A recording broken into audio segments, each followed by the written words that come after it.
Hello, ഏവർക്കും social science പാഠശാലയിലേക്ക് സ്വാഗതം. നമ്മൾ ചർച്ച ചെയ്തുകൊണ്ടിരിക്കുന്നത് സ്വാതന്ത്ര്യാനന്തര ഇന്ത്യ എന്ന അധ്യായമാണ്. അതിലെ രണ്ടാമത്തെ ക്ലാസ്സാണ് ഇത്. ആദ്യത്തെ ക്ലാസ് കാണാത്തവർ അതും കൂടി കണ്ടിട്ട് ഇത് കാണണമെന്ന് അഭ്യർത്ഥിക്കുന്നു. Welcome to the class. സ്വാതന്ത്ര്യാനന്തരം വിഭജനം, അതുണ്ടാക്കിയ പ്രശ്നങ്ങൾ, അത് കഴിഞ്ഞതിന് ശേഷം നാട്ടുരാജ്യങ്ങളെ സംയോജിപ്പിക്കുവാൻ എടുത്ത എഫേർട്ട്, ഇതെല്ലാം നമ്മൾ കഴിഞ്ഞ വീഡിയോയിൽ കണ്ടു. ഈ വീഡിയോയിൽ നമ്മൾ പ്രധാനമായും നോക്കുന്നത് ഇന്ത്യയിലെ സംസ്ഥാനങ്ങൾ എങ്ങനെയാണ് രൂപീകരിക്കപ്പെട്ടത് എന്നുള്ളതിനെക്കുറിച്ചാണ്. സംസ്ഥാന രൂപീകരണവുമായി ബന്ധപ്പെട്ട് ഏതടിസ്ഥാനത്തിൽ സംസ്ഥാനങ്ങൾ രൂപീകരിക്കണം എന്നുള്ളതിനെക്കുറിച്ച് വലിയ വലിയ ചർച്ചകൾ സ്വാതന്ത്ര്യത്തിന് മുന്നേ തന്നെ നടന്നിരുന്നു. ഈ പശ്ചാത്തലത്തിൽ വേണം നമ്മൾ ആദ്യത്തെ ചോദ്യം ഡിസ്കസ് ചെയ്യാൻ. ചോദ്യം ഇതാണ്: താഴെ പറയുന്നവയിൽ ശരിയായ പ്രസ്താവന ഏത്? രണ്ട് പ്രസ്താവനകൾ തന്നിട്ടുണ്ട്. ഒന്നാമത്തെ പ്രസ്താവന 1920 നാഗ്പൂരിൽ വച്ച് കോൺഗ്രസ് സമ്മേളനം നടന്നിരുന്നു. രണ്ടാമത്തെ ഓപ്ഷൻ, ഭാഷാടിസ്ഥാനത്തിൽ സംസ്ഥാന കോൺഗ്രസ് കമ്മിറ്റികൾ രൂപീകരിക്കാൻ തീരുമാനിച്ചത് ഈ നാഗ്പൂർ സമ്മേളനത്തിൽ വച്ചാണ്. ഇവിടെ സംശയിക്കുവാനൊന്നുമില്ല, ഈ രണ്ട് സ്റ്റേറ്റ്മെൻറ്റ്സും രണ്ട് പ്രസ്താവനകളും ശരിയാണ്. 1920 നാഗ്പൂരിൽ വെച്ച് തന്നെയാണ് ഇന്ത്യൻ നാഷണൽ കോൺഗ്രസിൻ്റെ സമ്മേളനം നടന്നത്. ആ സമ്മേളനത്തിൽ വെച്ച് ഭാഷാടിസ്ഥാനത്തിൽ പ്രാദേശിക കോൺഗ്രസ് കമ്മിറ്റികൾ രൂപീകരിക്കുവാനുള്ള തീരുമാനം അവർ എടുത്തിരുന്നു. അപ്പോൾ ഉത്തരം ഓപ്ഷൻ സി, രണ്ടും ശരിയാണ് എന്നുള്ളതാണ്. സ്വാതന്ത്ര്യത്തിന് ശേഷവും ഭാഷാടിസ്ഥാനത്തിൽ തന്നെ ആയിരിക്കണം സംസ്ഥാനങ്ങൾ രൂപീകരിക്കേണ്ടത് എന്ന ആവശ്യം പ്രബലമായി തുടർന്നു. നമുക്ക് രണ്ടാമത്തെ ചോദ്യം പരിശോധിക്കാം.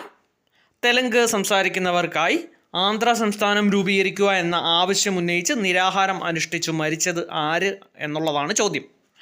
ഇതിൻ്റെ ഉത്തരം ഓപ്ഷൻ സി, പോട്ടി ശ്രീരാമലുവാണ്.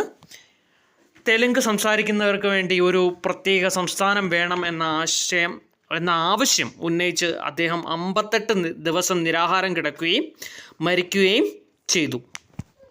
പോട്ടി ശ്രീരാമലുവിൻ്റെ മരണത്തെ തുടർന്ന് പ്രക്ഷോഭം വളരെയധികം രൂക്ഷമായി. തുടർന്ന് തെലുങ്ക് സംസാരിക്കുന്നവർക്കായി ആന്ധ്രാപ്രദേശ് സംസ്ഥാനം രൂപീകരിക്കപ്പെട്ടു. ഈ സംസ്ഥാനം രൂപീകരിക്കപ്പെട്ടത് എന്നാണ് എന്നുള്ളതാണ്, ഏത് വർഷമാണ് എന്നുള്ളതാണ് നമ്മുടെ അടുത്ത ചോദ്യം. ചോദ്യം നമ്പർ 3, ആന്ധ്രാപ്രദേശ് സംസ്ഥാനം രൂപീകരിക്കപ്പെട്ട വർഷം ഏതാണ്? ഉത്തരം ഓപ്ഷൻ സി, 1953. എന്തുകൊണ്ടായിരിക്കാം ഇത്തരത്തിൽ ഭാഷാടിസ്ഥാനത്തിൽ സംസ്ഥാനങ്ങൾ വേണം എന്ന് ജനങ്ങൾ ആവശ്യപ്പെട്ടത്?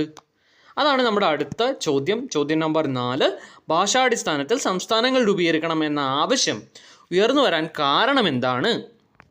നമുക്കറിയാം, സ്വാതന്ത്ര്യം കിട്ടുന്ന സമയത്ത് ഇന്ത്യയിൽ ഒട്ടനവധി നാട്ടുരാജ്യങ്ങളുണ്ടായിരുന്നു. ഈ ഓരോ നാട്ടുരാജ്യത്തിലും വ്യത്യസ്ത ഭാഷ സംസാരിക്കുന്നവരുണ്ടായിരുന്നു. അപ്പോൾ ഒരേ ഭാഷ സംസാരിക്കുന്നവർ ഒരുമിച്ചായാൽ അത് സൗകര്യപ്രദമാണ്. അതുകൊണ്ടാണ് ഭാഷാടിസ്ഥാനത്തിൽ സംസ്ഥാനങ്ങൾ രൂപീകരിക്കണം എന്ന് ആളുകൾ ആവശ്യപ്പെട്ടത്. ഓപ്ഷൻ സി ആണ് ഉത്തരം. ഭാഷാടിസ്ഥാനത്തിൽ സംസ്ഥാനങ്ങൾ രൂപീകരിക്കണം എന്ന ആവശ്യത്തിന് ഗവൺമെൻറ് ഒടുവിൽ വഴങ്ങിക്കൊടുത്തു. സംസ്ഥാന പുനഃസംഘടനാ കമ്മീഷൻ എന്ന ഒരു കമ്മീഷൻ രൂപീകരിക്കപ്പെട്ടു. ഇതിൻ്റെ അധ്യക്ഷൻ ആരാണ് എന്നുള്ളതാണ് അടുത്ത ചോദ്യം. ചോദ്യം നമ്പർ 5, സംസ്ഥാന പുനഃസംഘടനാ കമ്മീഷൻ അധ്യക്ഷൻ ആരാണ്? ഉത്തരം ഓപ്ഷൻ ബി, ഫസൽ അലി. ഈ കമ്മീഷനിൽ ഫസൽ അലിയെ കൂടാതെ 2 അംഗങ്ങൾ കൂടി ഉണ്ടായിരുന്നു, KM പണിക്കരും HN കുൻസ്രുവും. പ്രത്യേകം ഓർക്കുക, ഇതിനകത്ത് KM പണിക്കർ മലയാളിയാണ്.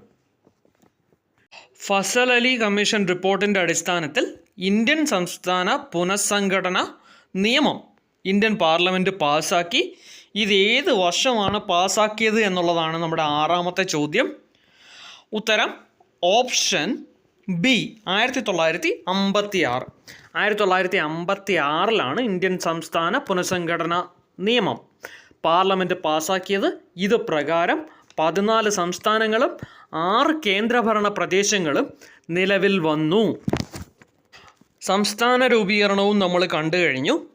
ഇപ്പോൾ നമ്മുടെ രാജ്യത്തിന് സ്വാതന്ത്ര്യം കിട്ടി, അതിനൊരു ഭരണഘടനയുണ്ടായി, സംസ്ഥാനങ്ങൾ രൂപീകരിക്കപ്പെട്ടു. ഇനി നമുക്ക് ആവശ്യം വികസനമാണ്.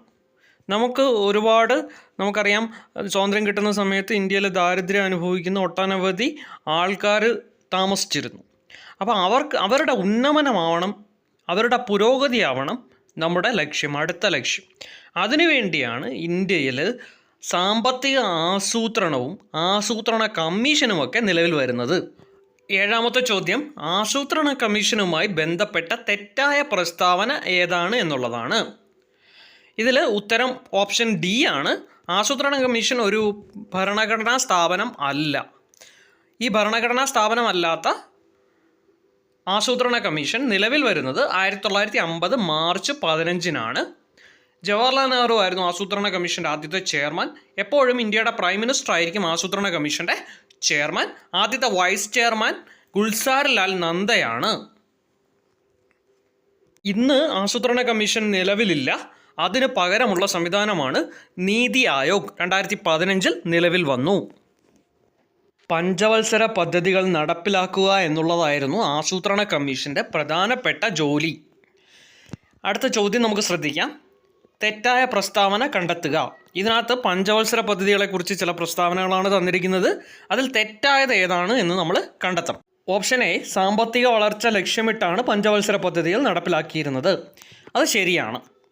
ഓപ്ഷൻ ബി, 1951 ആദ്യ പഞ്ചവത്സര പദ്ധതി ആരംഭിച്ചു. അതും ശരിയാണ്. 1950 ആസൂത്രണ കമ്മീഷൻ നിലവിൽ വന്നു. 51 ആദ്യത്തെ പഞ്ചവത്സര പദ്ധതി നടപ്പിലായി. 1951 മുതൽ 56 വരെയായിരുന്നു ആദ്യത്തെ പഞ്ചവത്സര പദ്ധതി. ഇനി ഓപ്ഷൻ സി, വ്യവസായ മേഖലയ്ക്ക് മാത്രമാണ് പഞ്ചവത്സര പദ്ധതികൾ മുൻതൂക്കം നൽകിയിരുന്നത്. അത് തെറ്റായ പ്രസ്താവനയാണ്. അതാണ് അതിലെ തെറ്റായ പ്രസ്താവന. ഓരോ പഞ്ചവത്സര പദ്ധതിയിലും ഓരോ മേഖലയ്ക്കാണ് പ്രാധാന്യം നൽകിയിരുന്നത്.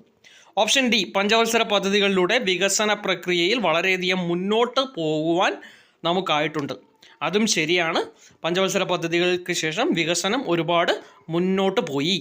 ആദ്യ കാലഘട്ടങ്ങളിൽ പല വിദേശ രാജ്യങ്ങളുടെയും സഹായം വികസന കാര്യത്തിൽ ഇന്ത്യക്കുണ്ടായി. അതുമായി ബന്ധപ്പെട്ടാണ് അടുത്ത 9ാമത്തെ ചോദ്യം. വിദേശ സഹായത്താൽ ഇന്ത്യയുടെ വിവിധ ഭാഗങ്ങളിൽ ആരംഭിച്ച ഇരുമ്പുരുക്ക് വ്യവസായശാലകളിൽ പെടാത്തതേത്? അപ്പോൾ ഏതൊക്കെ ഇരുമ്പുരുക്ക് ശാലകളാണ് വിദേശ സഹായത്തോടു കൂടി ആരംഭിച്ചത് എന്ന് നമുക്ക് നോക്കാം. ഭിലായി, ബൊക്കാറോ, റൂർക്കേല, ദുർഗാപൂർ എന്നിവയാണ് വിദേശ രാജ്യങ്ങളുടെ സഹായത്തോടു കൂടി ആരംഭിച്ച ഇരുമ്പുരുക്ക് ശാലകൾ. അപ്പോൾ ഇവിടെ ഉത്തരം ഓപ്ഷൻ ഡി, ബന്ദിപ്പൂർ ആണ്. ഭിലായി, ബൊക്കാറോ എന്നീ ഇരുമ്പുരുക്ക് നിർമ്മാണശാലകൾക്ക് സഹായം ലഭിച്ചത് പഴയ സോവിയറ്റ് യൂണിയനിൽ നിന്നാണ്.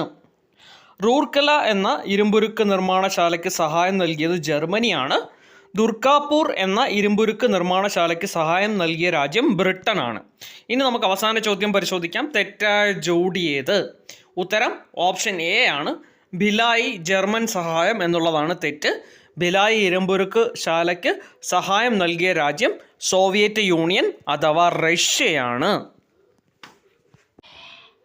ഈ അധ്യായത്തിൻ്റെ ബാക്കി ഭാഗങ്ങൾ അടുത്ത വീഡിയോയിൽ തുടരുന്നതായിരിക്കും. സോഷ്യൽ സയൻസ് പാഠശാല എന്ന ഈ ചാനൽ എല്ലാവരും സബ്സ്ക്രൈബ് ചെയ്യുക, ഷെയർ ചെയ്യുക. Thank you for watching this video. Thank you.